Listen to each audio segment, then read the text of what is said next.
slide. So larynx is where your voice box is, and then mouth shares with the digestive system and breathing. We're mostly mouth breathers, but occasionally we're chewing food and we gotta breathe through our nose. So we've got a nasal cavity too. Right there you have your opening to that's called the external nares. And then in the back you'll have internal nares. Those are the openings for the nasal passages. We have two up here that are external because they're exposed to the environment, and two in the back, which occasionally you might get food up there and all of a sudden got food in your nose or milk in your nose. So you got two openings in the back as well. Remember your ethmoid bone and its perpendicular plate, and then the vomer going up and the two coming together, and then some cartilage out in front. It's a partition between right and left nasal cavities. We have concha. We learned about two of them that are part of the ethmoid bone, superior and inferior nasal concha. Inferior is a bone all to itself. You don't have to know the names of the bones anymore, but now you have to know what their function is. When you breathe in through your nose, the air churns through the passages between the concha and gets turbulent, which then causes any particulate matter there in the air to get stuck in the mucus in your nasal passage. Two routes then is either you blow it out, the external nares, or you suck it in, the internal nares, and then you can go spit it out, or you can swallow and it goes down and gets fried in your stomach. Two routes. The vestibule area is the little passageway that's right here. It's all skin, and then you get a little further back, and you have, you're entering the nasal cavity. The vestibule, you look closely at somebody's nose, you see that there's all these little hairs in that area, and these are called guard hairs. They're also called vibrissae because they vibrate when you breathe in, and their function is really to guard the nasal cavity so that big things get held out and don't get past those hairs, like bugs and big particulate matters. Those will get stuck in that area and prevent some things from getting into that area. Anything that gets past the guard hairs, then you're going to trap it in the mucus and then get rid of it via some ciliated cells that are brushing in the direction, in the anterior part of the nasal cavity. They're pushing particles and mucus towards the external nares. And in the back, they're polarized to move things towards the internal nares.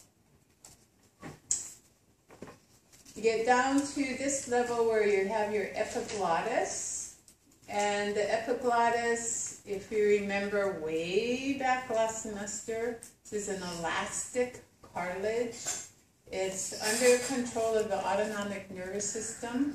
When you swallow either saliva or food, it's supposed to close and protect the respiratory passageway from the food and the drink that you're trying to get down the esophagus, which is right behind the trachea and the larynx. So this epiglottis, which is usually open for the majority of the time, you're breathing and not eating. And then when you do swallow, it should close, and then as soon as the food passes that region, then it should pop right open so you can continue to breathe again. The epiglottis will have two types of epithelium on it. So we have the opening here to the larynx. We've got a surface that is actually facing posterior. This would be posterior. And this area here will be your esophagus, which is part of your digestive system, or it's the passageway going down towards the esophagus. So we've got things passing like air, wanting to go into the larynx. The larynx is going to have respiratory epithelium lining it. This surface here, when the epiglottis closes, is going to be part of the respiratory system. So that surface is going to have respiratory epithelium on it. So this surface is going to be, when the epiglottis closes, it's going to be on the larynx side of the epiglottis. So this is the closed position. This other surface here, which is actually facing the mouth side of the head, that anterior surface in the closed position is going to be part of the digestive system. It's going to be covering the opening, and food and drink are going to come in contact with that surface, this anterior surface. Going to be exposed to frictional forces. So what type of epithelium would you put there to withstand frictional forces? Stratified squamous, exactly. So this surface is going to have stratified squamous, non-keratinized, not like your skin. It doesn't need that type of reinforcement, but it does need multiple layers of cells, does need to be able to lose top layers to the frictional forces and still have enough left for protection. So stratified squamous, and then this surface is going to have your respiratory epithelium because it's going to enter and be a part of the lower respiratory tract. So epiglottis, at that level that's going to close that opening, that's where you enter the lower respiratory system. So upper respiratory system, nasal cavity and oral cavity, nasopharynx and oral pharynx, not listed here, but right behind the mouth. And then you get down to epiglottis, and then you're into the larynx, and then you're into the trachea and bronchi and bronchioles and alveoli, and that's all lower respiratory system. So that's upper, lower respiratory system. The larynx is where your voice box is. So there are going to be special structures in there called vocal ligaments, vocal folds, and you're going to have special cartilage that in that area that will help to keep the larynx open, and then also cartilage that will move and change the tension on the vocal ligaments so that you can make high-pitched sound and low-pitched sound and no sound at all. So by changing the aperture that you pass the air through, you can create the pitches, the the frequency of the sound. And then you also use your head for resonance, and you use some other pulls down there for resonance in your voice. And then you use your mouth and your tongue and your teeth and other things to help you form the actual words. So you have a lot to do with the mouth in non-respiratory functions. External respiration. This, you might get confused. You think, okay, external must be outside of your body. No, external respiration actually means outside your mitochondria. You've got cellular respiration and internal respiration that are talking about respiration that's happening inside your cells at the mitochondrial level. So your respiratory system and your cardiovascular system, all that transport of oxygen to the cell is all considered external respiration. The conducting airways. Come back to here. We've got larynx and trachea and bronchi, and then all the way out to bronchial, until you get to the point where you have an alveolus. Everything is conducting air. No gas exchange occurring.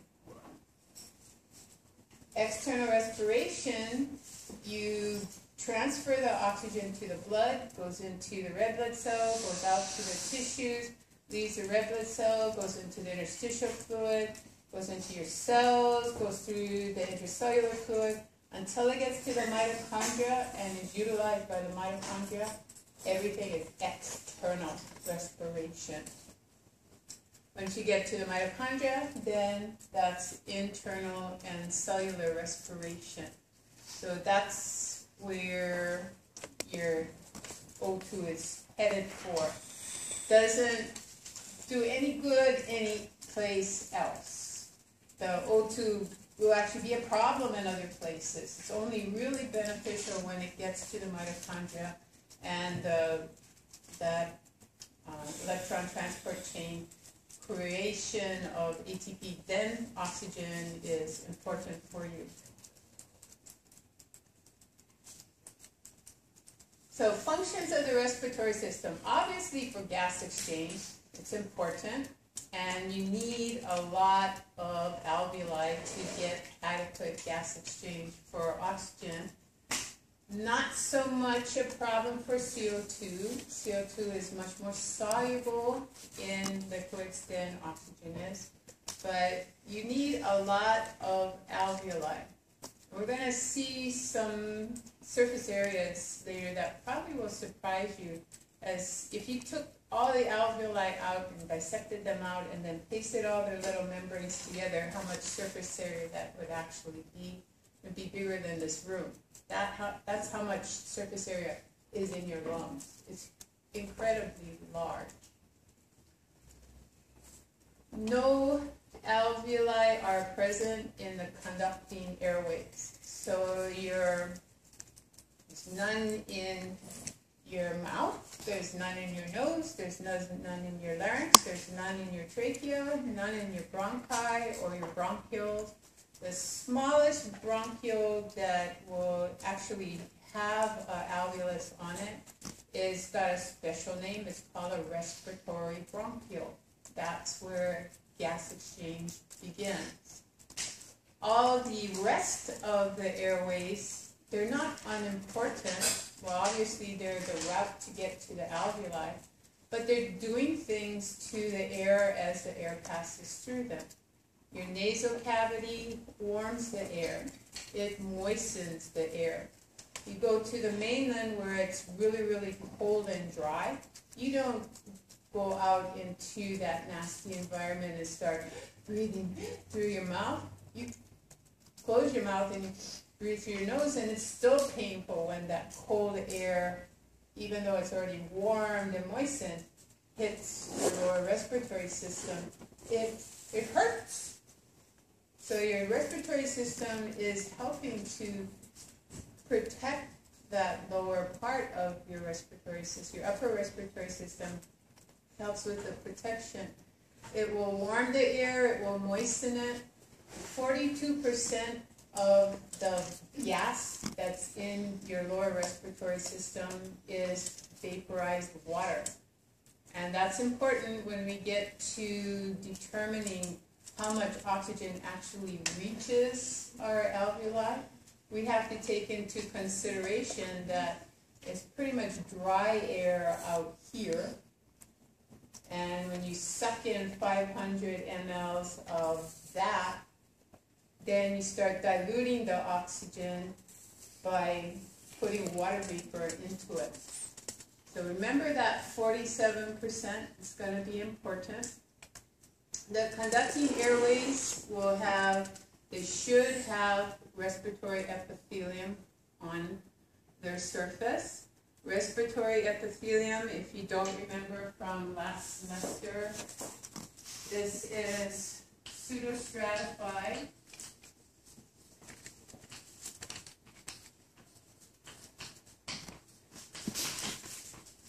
Ciliated, columnar,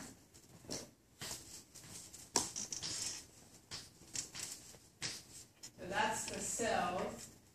They're columnar in shape, but the nuclei are at various levels, and so it looks stratified, but it's not. And then they'll have the long cilia that actually act as a whip to move things over the surface. And then there will also be goblet cells.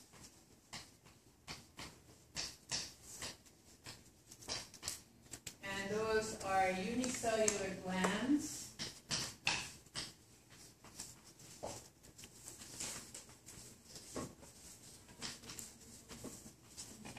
That are going to secrete mucus.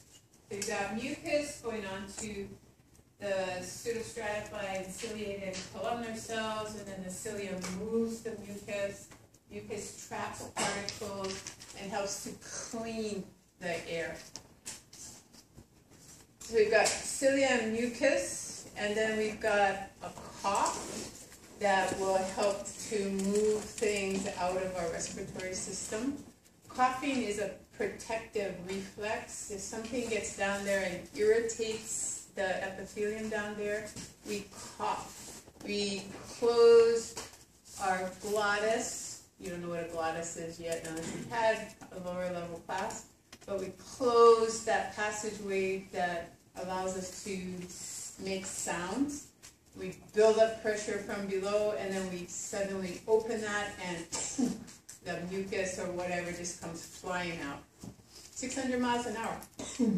This stuff sprays everywhere. That's why it's important not to cough in people's faces, because 600 miles an hour, it's going to spread pretty far. We also have smooth muscle down there, which we can constrict or we can relax. Constriction, actually, your asthma attack, it's trying to keep the allergens out of your lungs by closing the airways down. But unfortunately, it also keeps oxygen out, so not such a good thing if it's too constricted. But that's a protective reflex as well.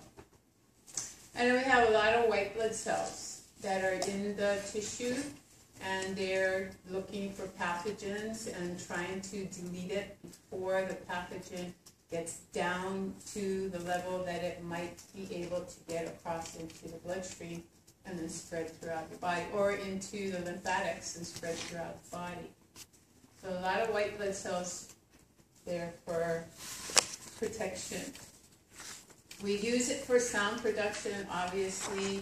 We have the air going in and out, and then we just change the aperture of our glottis, and we can make sounds. We can use those sounds for words production, but we also do non-verbal communication. We go, that means you don't like it, or you're scared. It's not a word, really, it's just a sound. And we make, like, if you go on emails, people spell a lot of different ways. It's not really a word. Anyway, respiratory system with its ability to control pH by getting rid of CO2. We can, or holding it in, if we decrease respiration rate, we hold more CO2 in and we get our pH to a more acidic region. If we exhale more frequently, we lose CO2 and we can become more alkalotic. Also, the lungs have an enzyme that will convert angiotensin 1 to angiotensin 2. And angiotensin 2 vasoconstricts. It releases aldosterone, releases antidiuretic hormone. So vasoconstriction, blood pressure goes up. Reabsorb water, blood pressure goes up. Reabsorb sodium, blood pressure goes up. So we can control blood volume and blood pressure by how much circulating angiotensin 2 there is. And lungs are involved in that. So pseudostratified ciliated columnar is everywhere except where you're going to have frictional forces involved on a regular basis. So it will not be in the nasopharynx because you do sometimes get fluids up into that region. Sometimes food even goes up into that region. So the nasopharynx will be stratified squamous epithelium. Your smaller, sorry, that should be bronchioles, not bronchi. Bronchioles, those will also be, they won't have pseudostratified columnar because they're too small for the height of that epithelium. So this should be bronchioles, smaller bronchioles. And alveoli, you need simple squamous cells for your gas exchange. So as you're getting down into the smaller airways, the diameter of the airway gets smaller and smaller. You just don't have room enough for these tall columnar cells. So they start to shorten. They go from columnar to what's called low columnar to cuboidal, and eventually they get to squamous. So they're just getting shorter and shorter as the airways get smaller and smaller.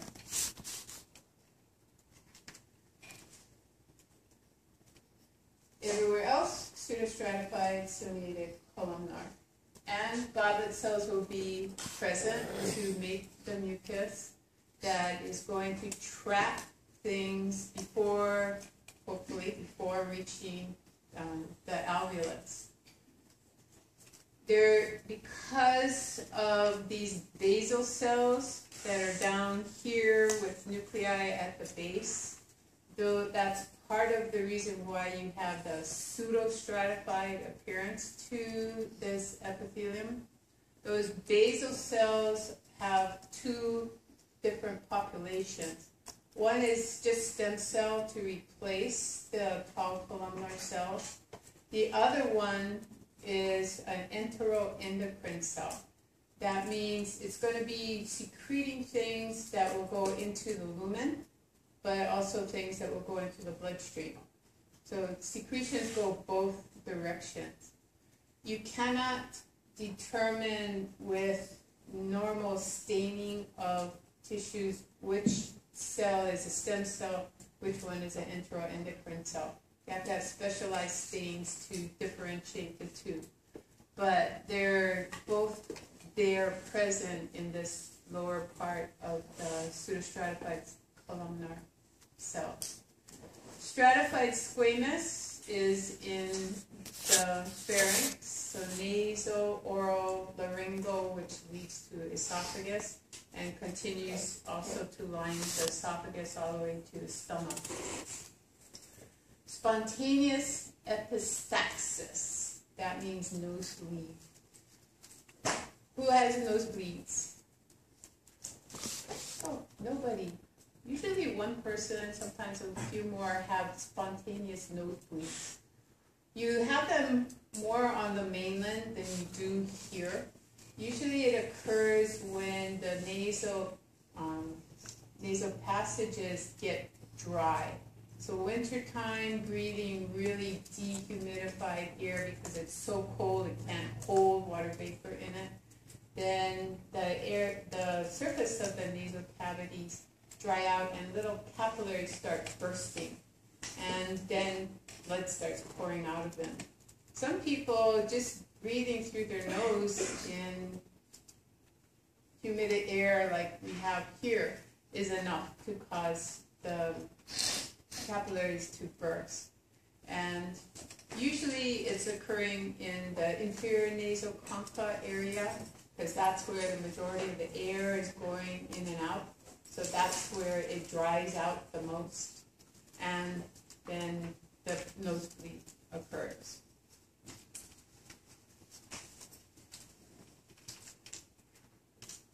The ciliated cells in the respiratory system, when you get into the lower respiratory system, everything is beating upwards towards the epiglottis.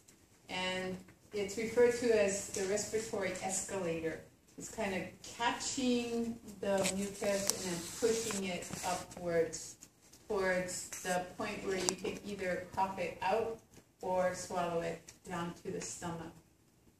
You're going to have your goblet cells, but you're also going to have cells that are underneath the epithelium in glands, and those will produce more mucus to also help the goblet cells out.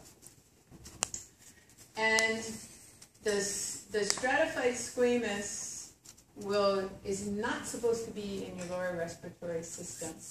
But if you have a chronic cough, if you are a smoker and develop the chronic cough of a smoker, your pseudostratified columnar epithelium will actually de-differentiate, means changes. It goes from being this tall ciliated cell. First the cilia disappear, then the cells start to shrink. And then the whole epithelium changes from respiratory to stratified squamous. Because you've got frictional forces that the airways now have to resist. That cough is creating a lot of friction.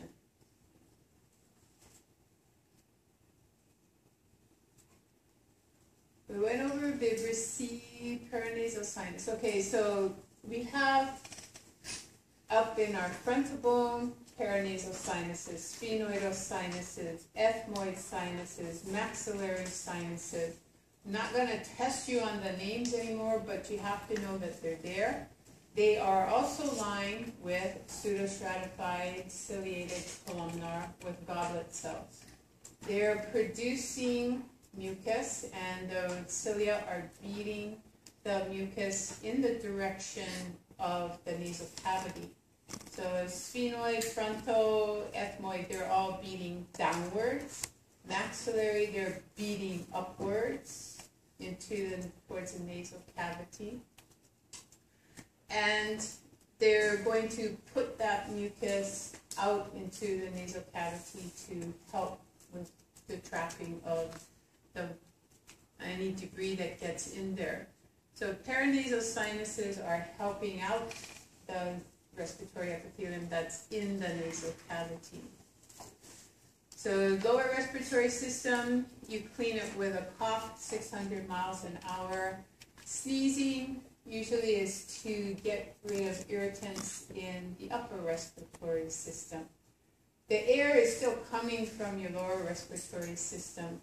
The cough is pressure building up against a closed glottis, but with a sneeze, you don't close the glottis. You kind of suck in, and then this burst of air comes out.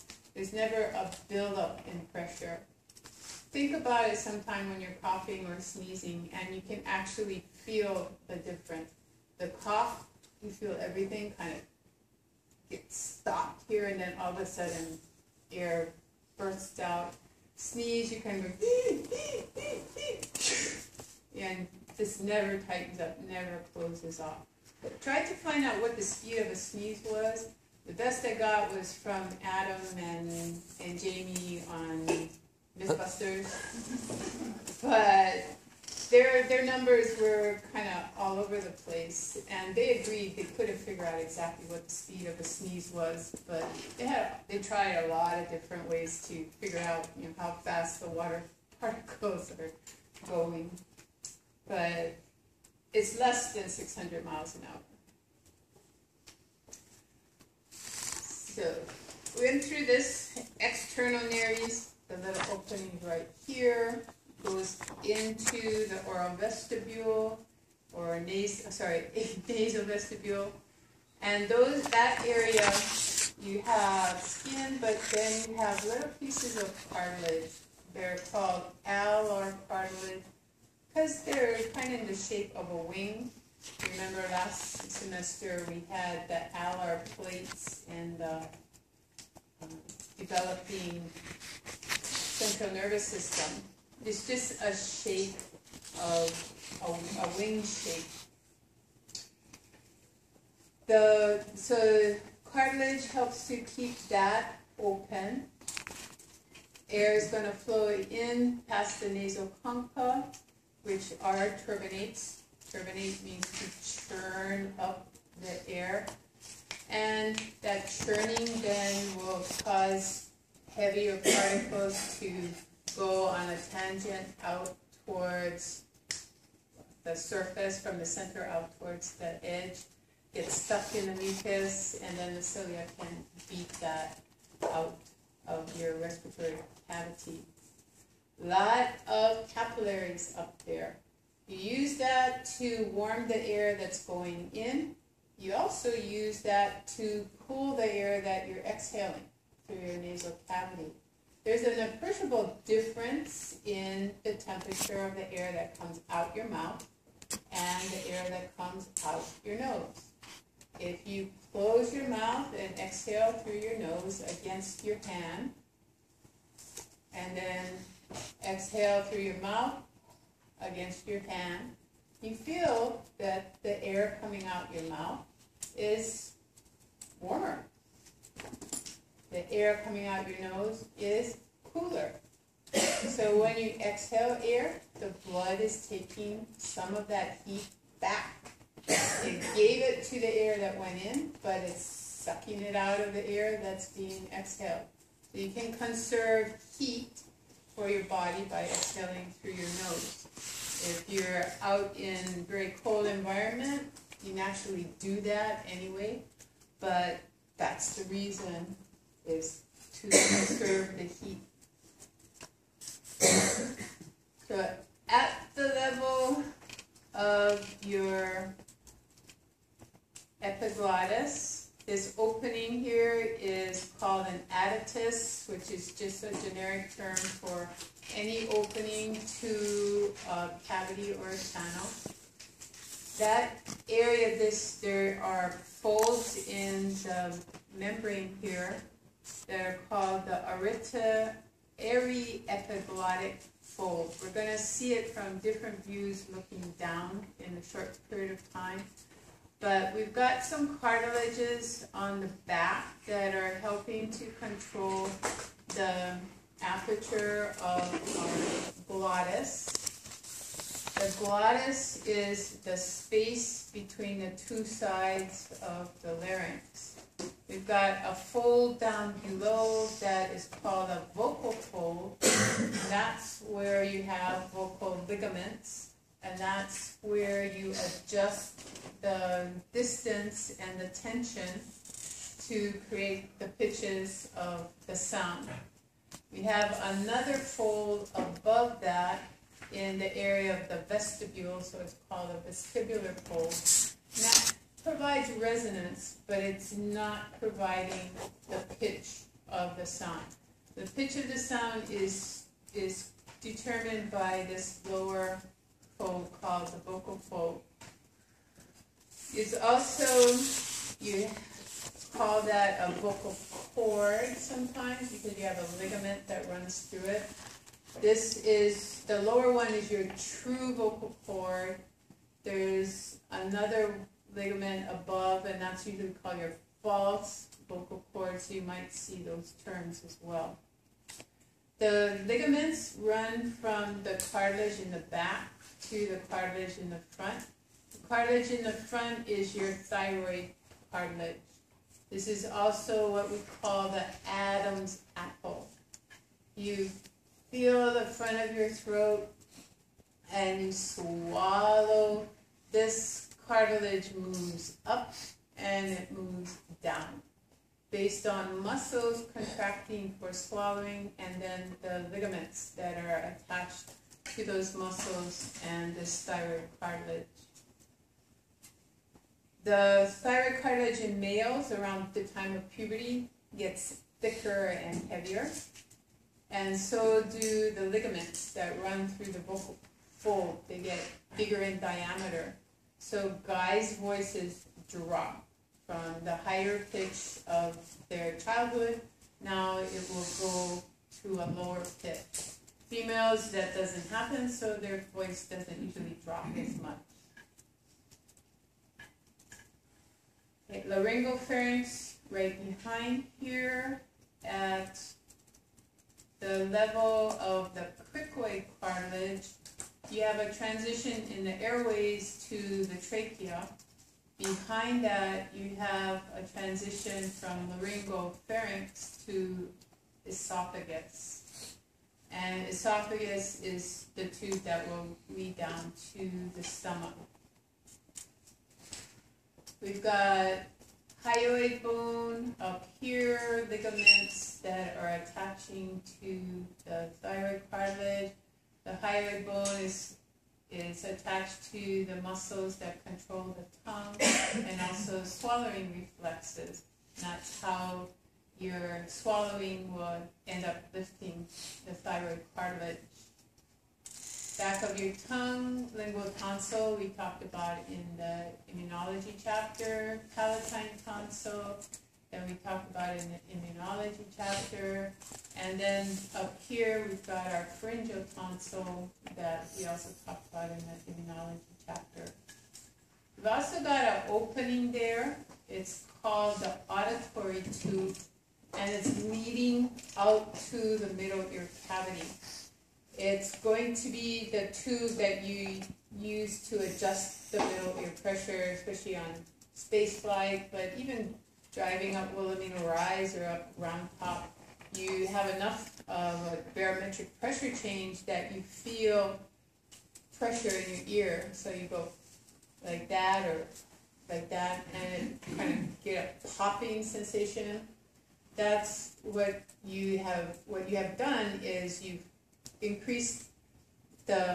changed the diameter in the nasopharynx of that opening and allowed some air to get from the nasal cavity up into the middle ear and equalize the pressure up there.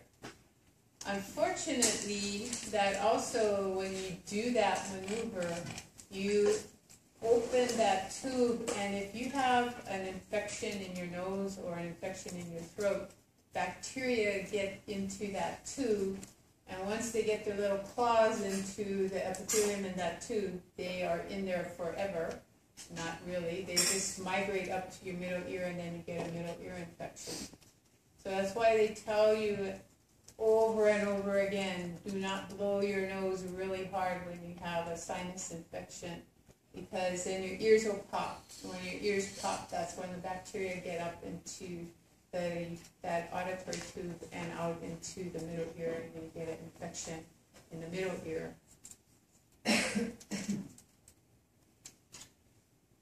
Your nasal pharynx begins at the level of C1. Goes down C1, C2, 3, 4. About the level of C4, that's the back of your oral cavity. And you go down to C5, and then you're at the level of your adipose and your epiglottis.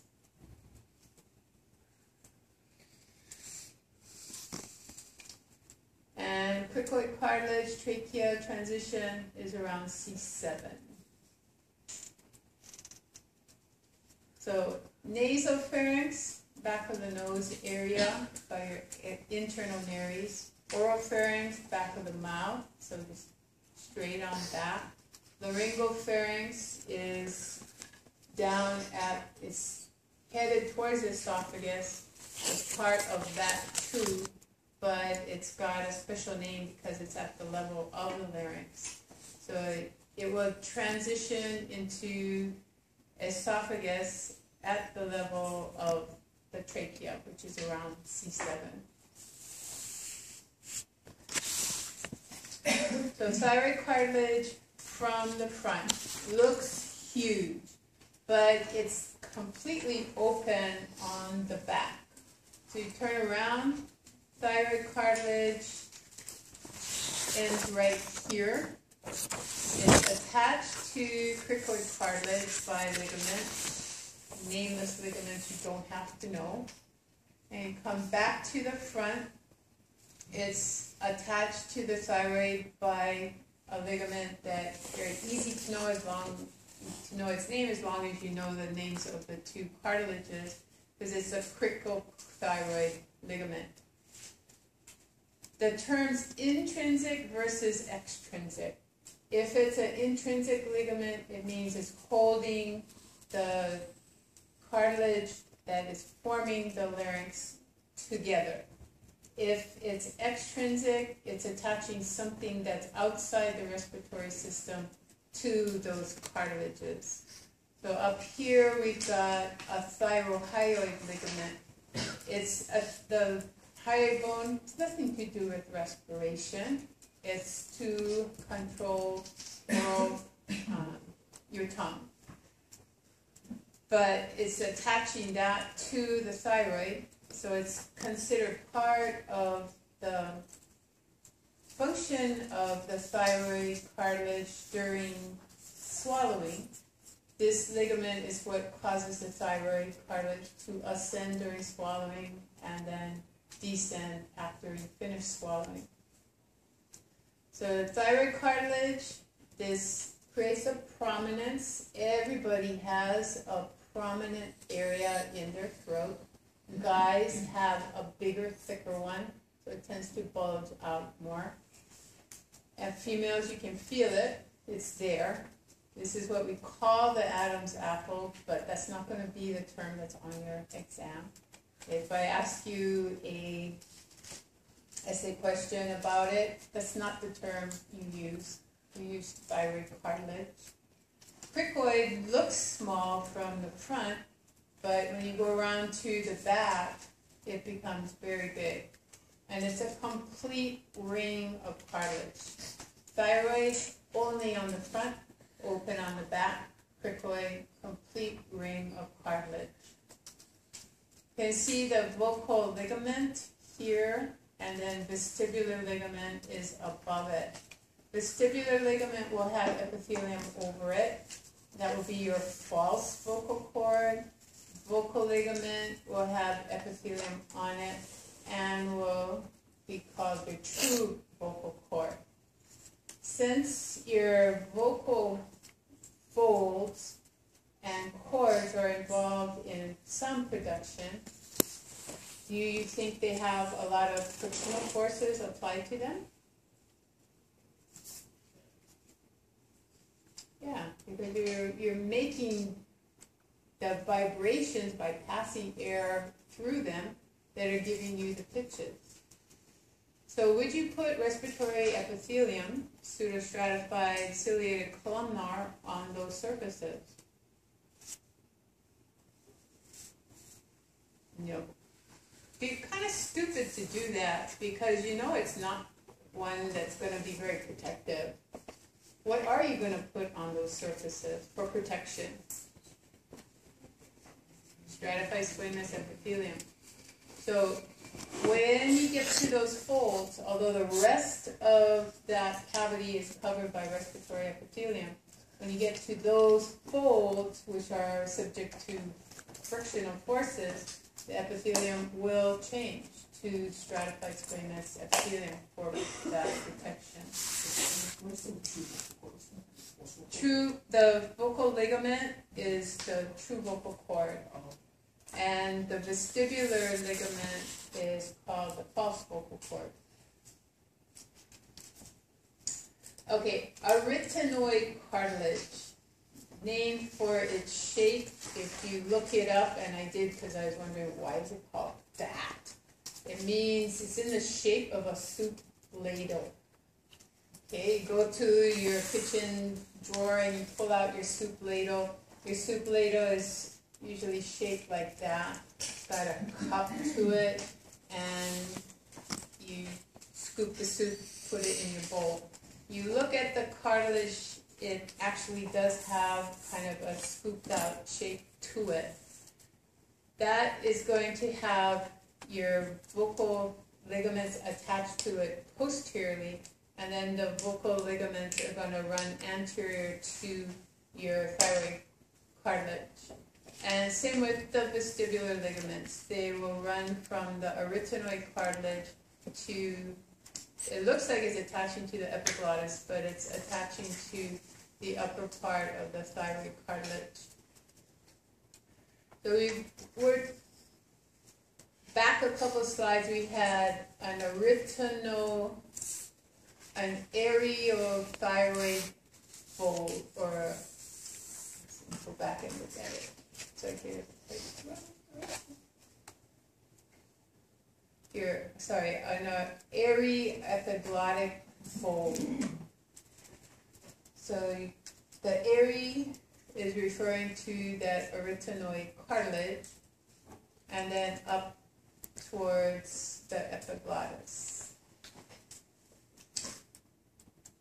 What you don't see in this figure is some other other cartilage that are attached to the tip of the arytenoid cartilage, and then also hanging out here, not really hanging out there, but in the tissue laterally, you have two additional pairs that you don't see here. One is attached to the top of the arytenoid, and when you look here at this figure, it's labeled. So you see it through the tissue when you're looking down through the throat into the area of the glottis. Those two pieces of cartilage are called corniculate cartilage, meaning in the shape of a horn. And then out here to the side, there also is labeled cuneiform cartilage. And cuneiform is just for stabilization of the tissue out here. Corniculate actually has a little bit of an attachment to the vestibular fold, vestibular ligament. This opening here, wide open like that, you pass air through that and all you hear is the movement of the air. If you close it more, don't completely close it, because if you completely close it, air doesn't go through. You just increase the tension a little bit or decrease the tension a little bit, then you get some vibration occurring, and that's when you start to get the sounds. So a glottis is able to open and close, and how much you change the aperture depends on the pitch of the sound. Up here, this area, this is your epiglottis. You can see it has a lot of blood vessels in it. That surface here is going to be your pseudostratified ciliated columnar with goblet cells, because it is going to close over this opening when you swallow. The back surface that you can't see, that's on the shadowed side of the epiglottis, is then going to be exposed to the things that you're swallowing. So that will have stratified squamous epithelium on it. And if you look down into somebody's throat at the epiglottis, you're going to see those weird circumvallate papilla on the back of the tongue.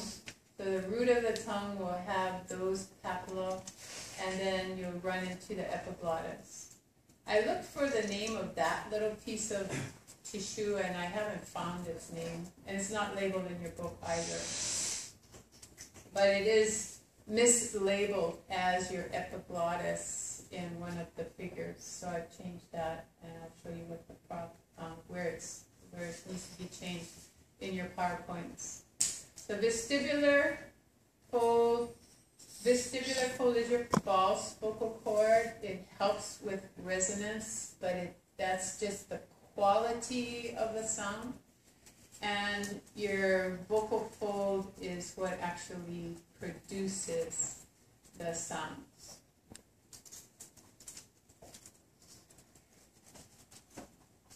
So in the real tissue, that's where the problem came in with the labeling. They have your figure labeled correctly. You have your epiglottis labeled, but then they were pointing with the arrow to that little piece of tissue there, which is probably just the root of the epiglottis. It's kind of C-shaped, and so it's coming out towards the vocal folds. And then the root of the tongue in the illustration was pointing to the epiglottis. But if you look really closely there, you can see some of these little papilla back there, and so that's got to be tongue. And if you look at your tongue, pull it out when you get to the mirror sometime, or get somebody that will let you pull their tongue out. There's no real surface capillaries on the back of your tongue. There's a lot of papilla on there for taste bud purposes and other things to abrade your food, but you don't have this high density of capillaries, right, visible to the naked eye on the tongue side, but you do on the epiglottis. This surface here is going to be very delicate. If you have a lot of acid reflux, that can actually be scarred and damaged.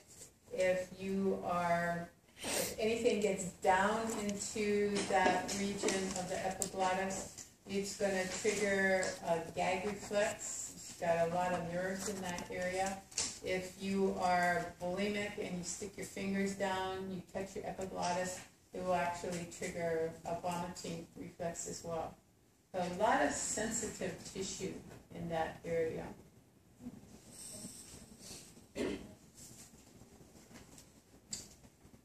Okay, take a break and we'll do